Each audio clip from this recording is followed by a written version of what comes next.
I have to do it all again today. I don't know if I'm going to make it.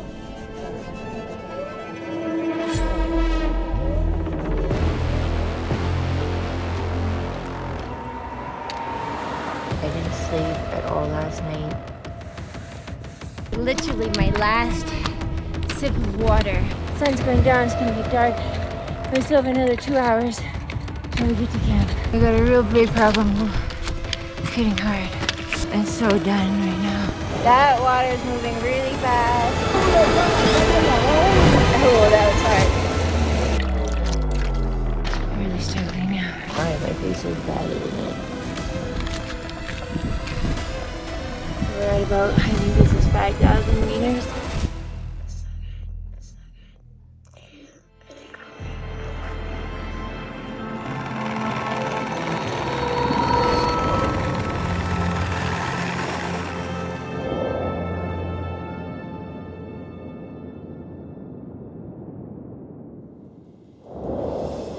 Hams, how do you feel about tomorrow?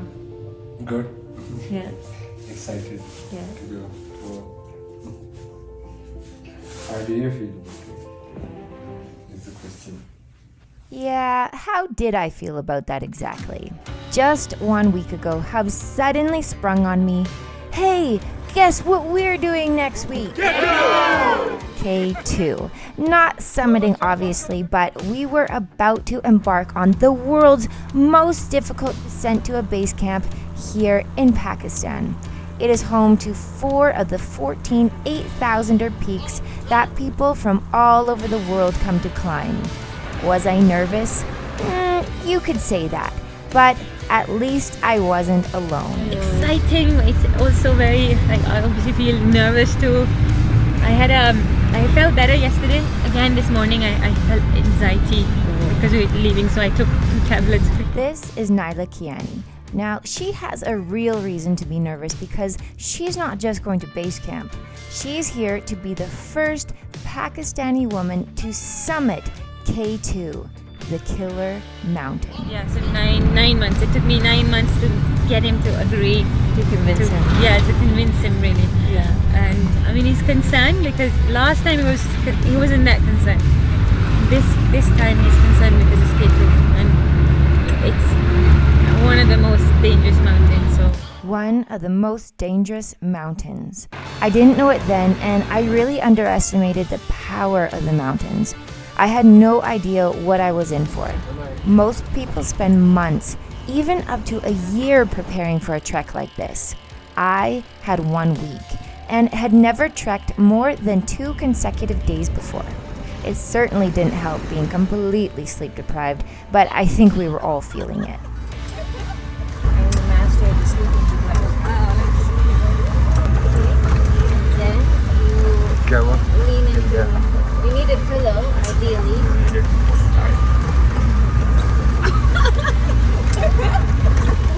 this is not bad. We had a long ways to go just to get to the start of the trek. Me and vehicles don't agree. The roads were not great, and we had a long way to go with a few setbacks along the way.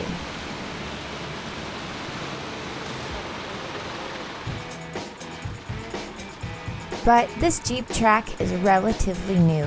Up until only 1 year ago, this road did not exist. But it's still very much wild and raw, with barely any room for vehicles to pass, which makes for a pretty fun and interesting adventure. Now this is what we call a roadblock. Uh-oh.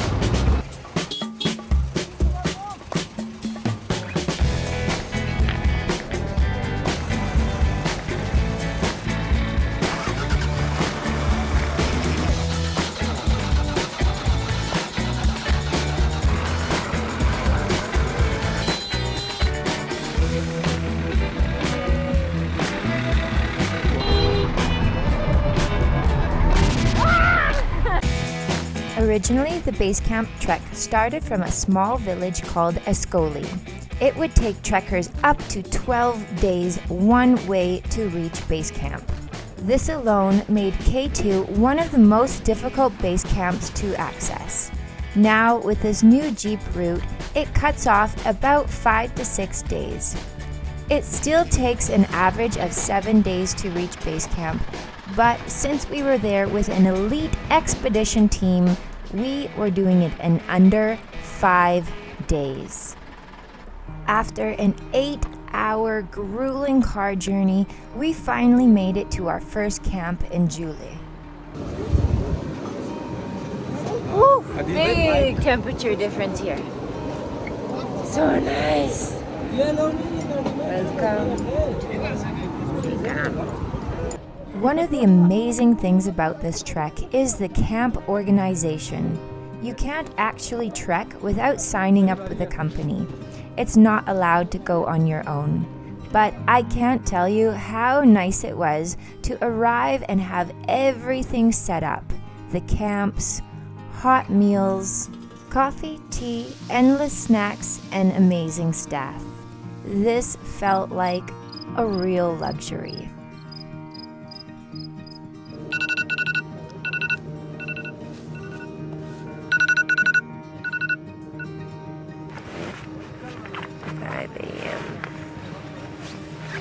Just for the record, I'm not a morning person. I also didn't sleep well.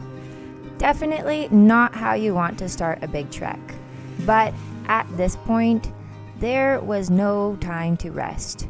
We had to pack up as the group was ready to go. The staff packed up the camp for us and were preparing for the long journey ahead.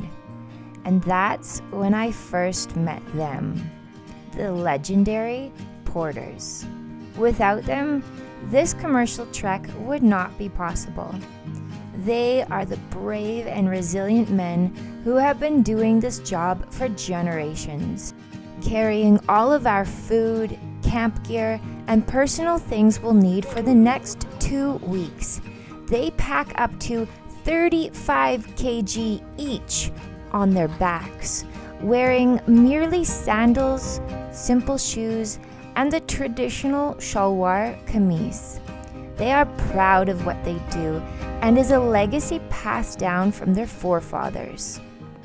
And they still choose to use the traditional harness systems that were used from their fathers and fathers before them. It's made from random scraps of metal, rope, and backpack straps. This is not an easy job, but as difficult as it is, you will always see a smile on their face. And then they were off. It's nearly 100 kilometers to get to the top. For us, it was another bumpy ride as we got to save a couple hours going by Jeep until we reached the actual start of the hike for us.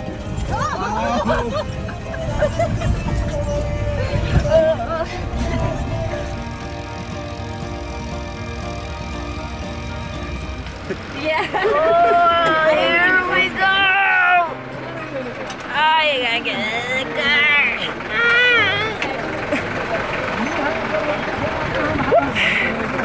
All right. And this is where it all starts. Are you guys ready? Ready? These guys, the porters, would eventually become our good friends and was what made this trek extra special. I now have so much respect for these men. My bag was only 12 kg, and I was crazy to even carry that much. Note to anyone planning to do this trek, pack light. Probably the most important thing I cannot forget to do is apply my sun cream because it is very hot and I am very pale. So we have 110 SPF. I don't know if it actually makes a difference this high, but so far it has proven to work and protect my precious skin. This walk today is fully exposed. There's no shade. So this is the other thing. Hands. My hands are exposed. I can't see. Right. Should be good. Chalo. Let's go.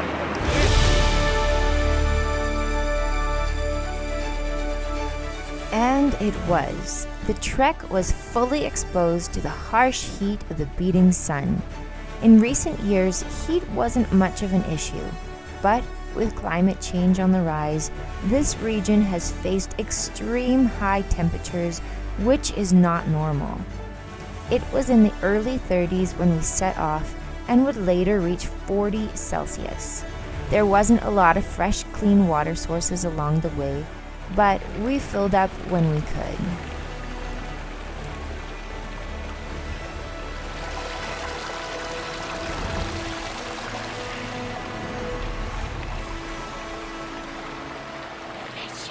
Today we're doing approximately 16 kilometers. It's just after, I guess, 8:30 in the morning. It's already pretty warm. It's only gonna get warmer. I really didn't prepare much for this trek. We were already back home in Hunza, so we kind of were acclimatized. It's about 2,800 meters where we live, so I hiked a little bit beforehand, but not a lot, and I'm consider myself an average fit person. I don't think you have to be terribly fit to do this trek. You need stamina because it's long. In fact, it is the longest trek into a base camp, which is what technically makes K2 one of the hardest summits to climb, because you waste a lot of energy beforehand. So far it's pretty easy, pretty tame. We left on the trek. I felt like I was dying. I was like, oh my gosh, I can't do this. Like, I feel this way and I haven't even started yet. What is it gonna be like? So I was kind of hoping it would magically, like, I'd get out here in the nature and I would feel great and pumped up. I felt a little better this morning, but not super fantastic.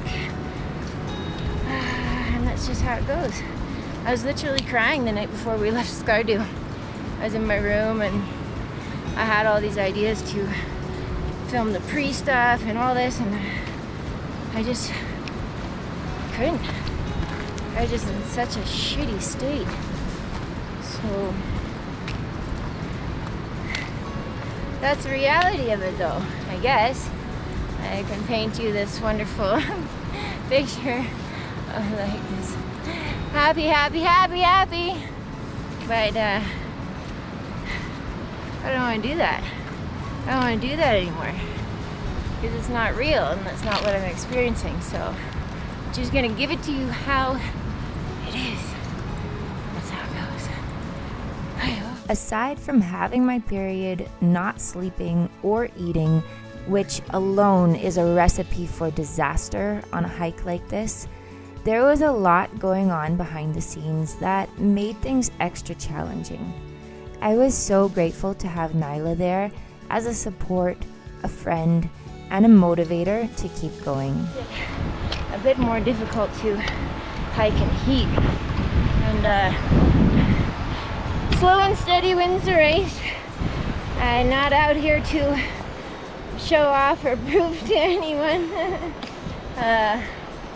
No, I have to go slow and pace myself, because if not, the old ticker will give me some problems. And so, especially with the heat, my blood pressure will rise and my heart rate will go above 200, and then ring around the Rosie, we all fall down. Yeah. So that's not too good. I don't really want any complications out here in the great yonder. So slow and easy. I think the group is way ahead of me. And I am the last one now. But it's okay, because then I get to enjoy this and have a little time in here. I take out the umbrella. My hands are going purple and they're really swollen, so fingers are like sausages already. Ooh. This umbrella actually works really good. We tested them at the market, and it actually keeps it pretty cool under here with the sun off. So, whew, grateful for umbrellas today. I was definitely slower than the rest of the group and was lagging behind. Because I have a cardiovascular disease, I have to pace myself, especially in the heat. With my condition, my heart is not as strong as most people's, and it can't pump blood fast enough. If I exert myself too fast, I run the risk of elevating my heart rate over 200 and I pass out. I was silently struggling, but trying my best. I'm not sure, but this kind of felt a little like foreshadowing of what was to come. Many wouldn't know this, but I actually have a huge fear of water. I had my challenges to contend with on this journey as things slowly started to build. This is Ali. He was one of the head porters and an amazing human being. He insisted to help me cross the water. The strength of the water can always be deceiving, and you never know what's below.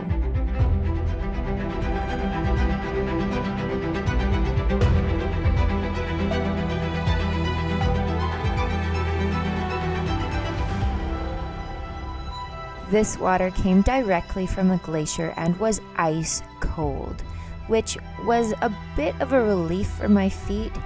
I did probably the biggest mistake anyone can do. I got new shoes just before the trip, and I didn't try them out. So I did the way mistake. My shoes, when I got them, they're one size too small. They fit, kinda, with like really, really thin socks, but they just fit. And so my feet were getting really tired and sore when I took my shoes off. My feet were so red and so sore that I decided to go without shoes. So I'm not sure how long that will last. It's still before noon. The sand is hot. It's not so bad, and the stones are okay. It's like a little massage on the feet. I'm actually going way faster than I was with the shoes, so it's kind of nice because I can really connect to the ground and really feel it, and so I'm enjoying, but enjoy. But the kind porter here, Ali, he thought it was crazy. He's like, there's no way that you can walk without shoes. He kept insisting to give me his shoes. I was like, no, I'm okay. I'm used to hiking with no shoes. I still have 4 more days to go after this and then to come down, so I definitely don't want to kill my feet. But right now, this feels better, so. My dew guard, so I don't step on the bottom of my pants. They're too long. Hello, let's go. The first hour was okay, but then it started to get hot, and the ground became like hot lava. I had 8 kilometers left to get to the camp. I was only halfway and was just getting started to the hottest part of the day.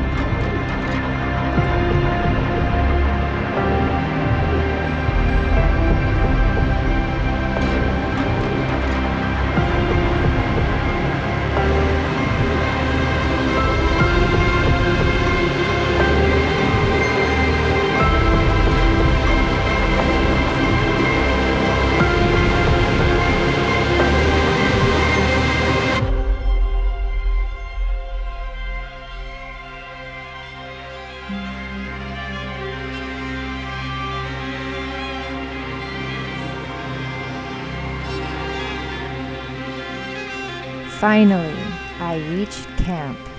Considering how long the day felt, we still arrived quite early. It was only 3 p.m. Aside from porters, there was a whole fleet of mules taking supplies up.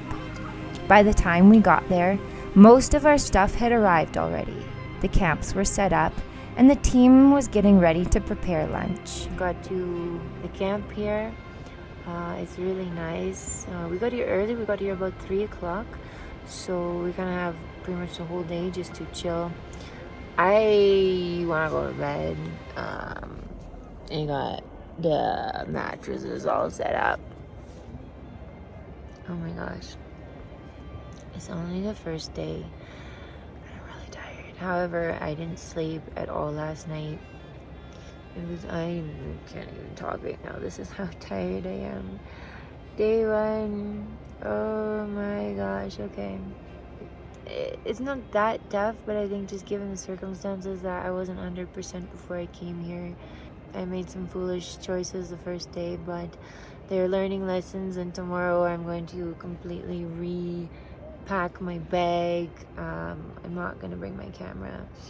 And I'm gonna bring my slip-on sandals just in case. And I'm wearing bigger boots tomorrow, so luckily I brought 2 pairs of shoes. If I can give you tips, bring multiple pairs of shoes just in case, and make sure you wear them a lot before you actually trek, because then you'll know if you can do it or not. I'm gonna have good sleep tonight. Inshallah, have a good sleep. It's gonna be a good day tomorrow. Yeah. Better shoes, lighter backpack. I got this.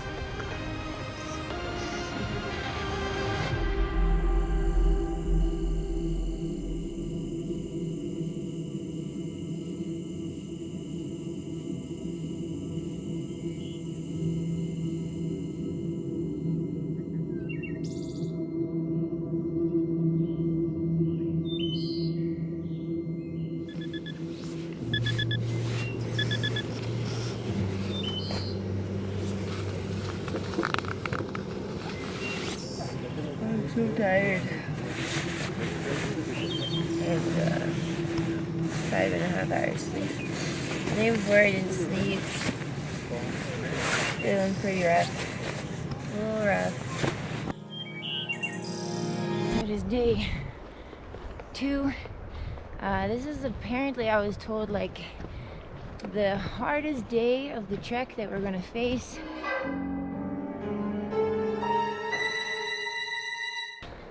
It's gonna take approximately about 7 hours, they said, and that's at a good pace. I have no idea how long it's gonna take me.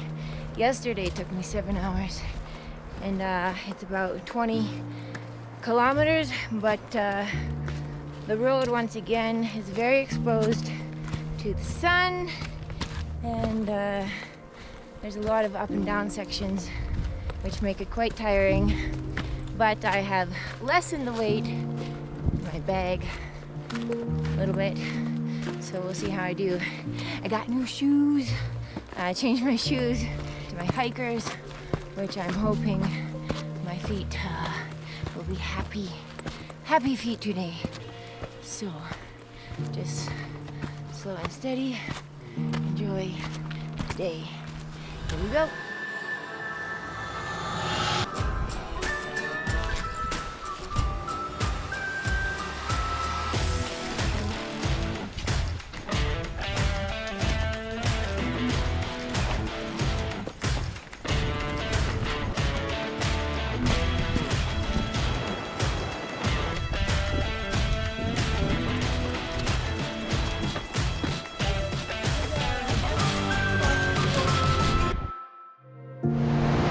We finally reached the start of Baltoro Glacier.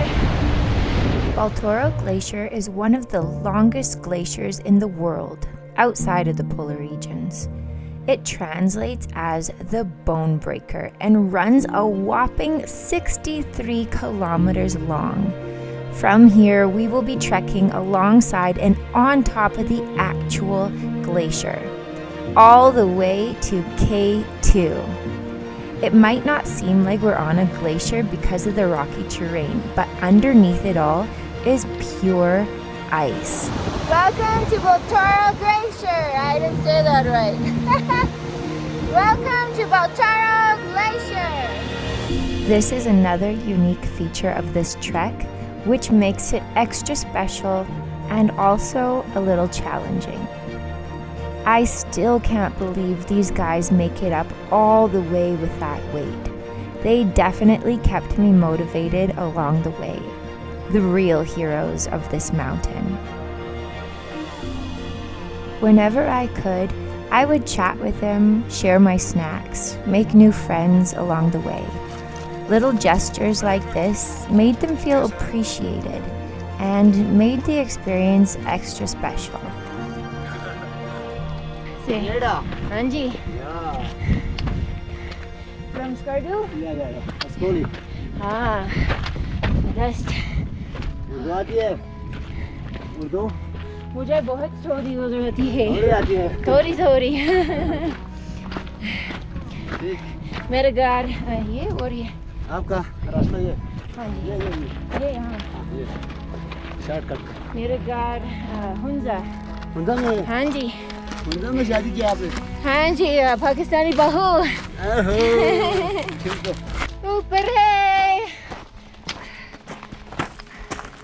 Okay, small steps. I let you pass.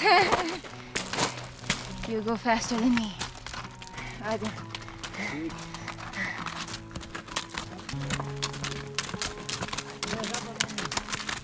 Assalamualaikum, Chadu. Kya hal hai? Today is significantly easier than yesterday, I find, although the terrain is a little bit more technical. But the wind is cool. Alhamdulillah. Smallest difference makes such a huge difference. And so I'm finding, whoa, I'm going off track. I'm a little distracted. Shukriya Baijan. I'm not paying attention. I'm getting lost here. So that little bit of difference, having that cool breeze, sure makes it a lot easier on the cardio. For me, it's the heat that really gets me. So very grateful for this cool glacier breeze. So nice. Alright, so it's now just about 10 a.m. We've been going for a little over 3 hours, reached almost 7 kilometers now. And yeah, we lost our cool breeze and now it's starting to get hot and it's starting to get a little bit more difficult because of the heat, and it's not even the start of the afternoon yet, so we'll see. We haven't had a water source yet that we could fill our bottles up with, so Oh. Be careful. I wouldn't mind that cool breath.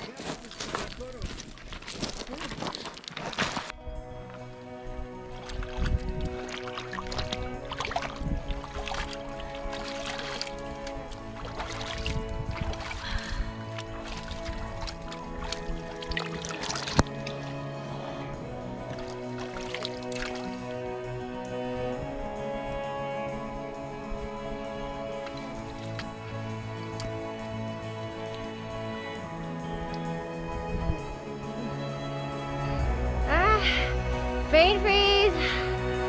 Oh, that's cold water. Brain freeze! Oh my gosh. Refreshing. It's not drinking water, no? Drinking water? That's what I'm talking about. My HD jugar. The breeze wasn't cool, so I wet myself, and now the breeze is cool. Pretty parched. I only had 1 liter so far, and yeah, there's not a lot of water sources around here.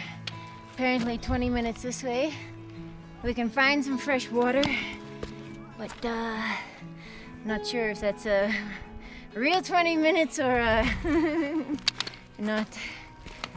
We passed some glacier water along the way, but it was still, and I would not want to get a stomach upset up here. No, sorry, thank you. And I was asking one of the fellows, is this water okay to drink? He's like, well, I'll just put it this way. there are hundreds of mules that pass here every single day, so you can take your chances. No, thank you, because there are no bathrooms, and the bathrooms at the camp are a little scary, a little bit. So, yeah.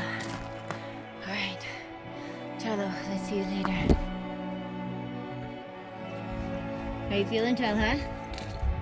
Not so very good. How's the experience so far? The experience is good, but I just ran out of water and I spent 2 hours without water. And I'm dying. And it's still an hour for the water. Yeah. Like for drinkable water. Inshallah. Inshallah. Turned down to literally my last sip of water. And they keep saying that there's a water source half an hour from now. Well, a couple hours have gone by. And no water, so my clothes have dried now. It's getting hot. Water. I had a camel pack as well, and I should have filled it, but I was worried about weight. Okay, things to learn. Next time, bring extra water.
Finally, the muddled sounds of people talking brought hopeful news.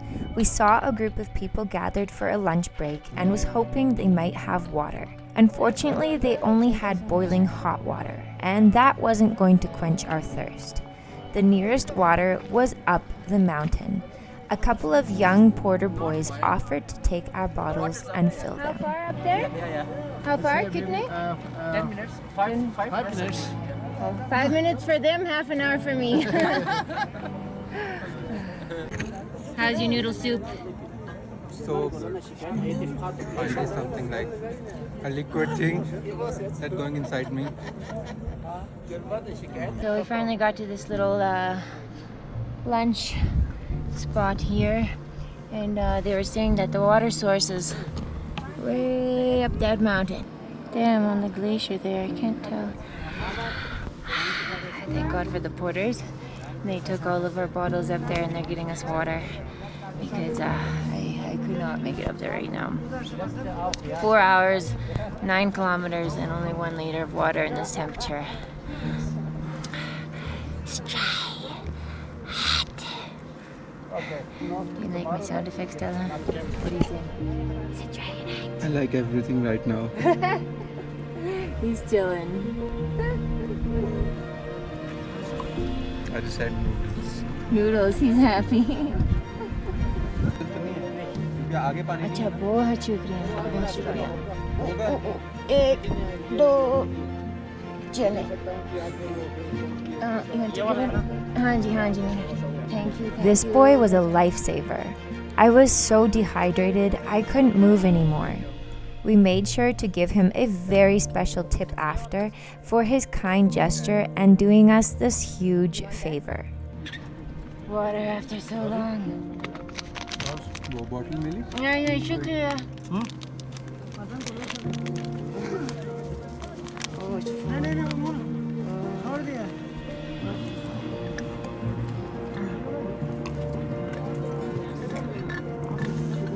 swear water never tasted so good. Right now, Oh, that's cold. Right from the glacier. I love it. Oh, alhamdulillah. Okay, pace yourself, I think. We may have a long way to go.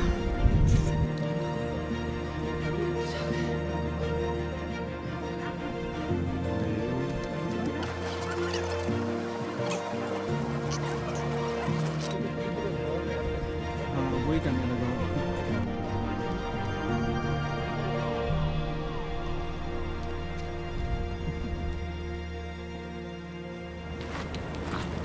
Well, well, well, what do we have here? Oh, looks like we got a cross.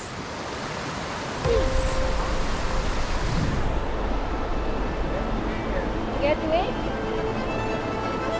We can't go? Victor? It's too much? How long?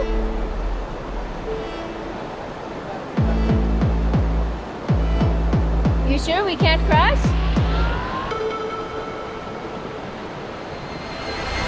Oh no. They're going? We can try? Really?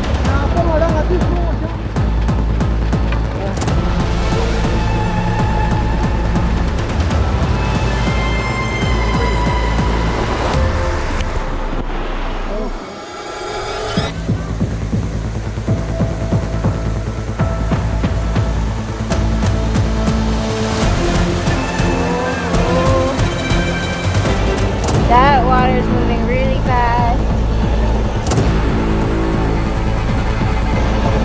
Are you gonna do it? Good job. I'm gonna soak my shoes in it because I'm not there. That's okay. I wonder, oh, I have so much not waterproof gear on me. Oh, tell her no, look.